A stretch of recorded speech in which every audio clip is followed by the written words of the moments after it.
हरि ओम। जय श्री कृष्ण। राधे राधे। जय योगेश्वर।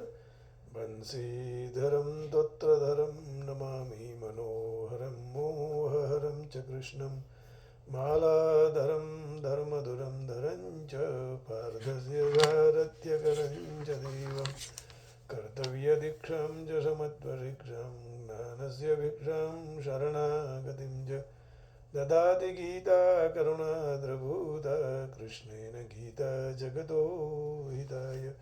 कृष्णेन गीता जगतो हिताय। श्रीमद्भगवद गीता जी अध्याय 18वां और श्लोक है 66वां। सर्वधर्मान् परित्यज्य मामेकं शरणं व्रज अहं त्वा सर्वपापेभ्यो मोक्षयिष्यामि मा शुचः। भगवान कहते हैं सारे धर्मों का आश्रय छोड़कर तू एकमात्र मेरी शरण में आ जा, मैं तुझे सब पापों से मुक्त कर दूंगा, चिंता करने की जरूरत नहीं है। Receiving all your duties of me, the all powerful and all supporting Lord, take refuge in me alone. I shall absolve you of all sins. Worry not, माने do not fear. डरने की आवश्यकता नहीं है।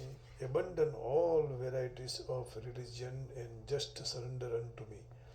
I shall deliver you from all sinful reactions. Do not fear. डरने की आवश्यकता नहीं है। तो इसका 5वां भाग अब हम शुरू करेंगे।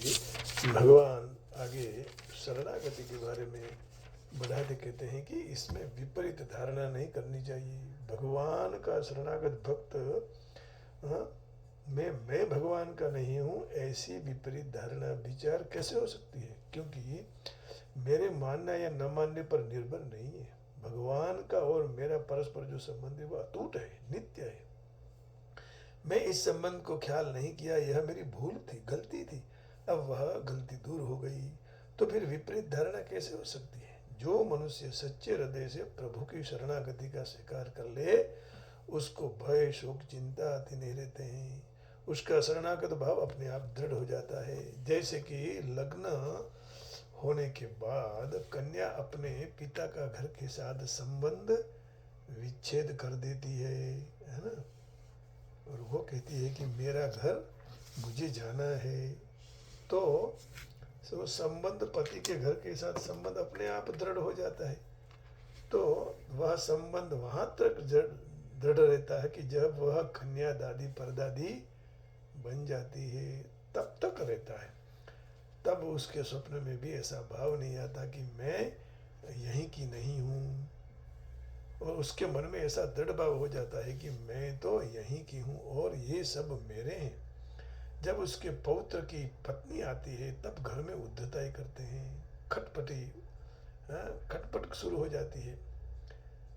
तो दादी कहती है कि ये पार की माँ ने दूसरे घर से आवेली, ये लड़की ने मेरा घर बिगाड़ दिया। परंतु वह वृद्ध दादी को यह बात नहीं याद आती कि मैं भी दूसरे घर से आई हूँ। पार का घर बोलते हैं ना गुजराती में।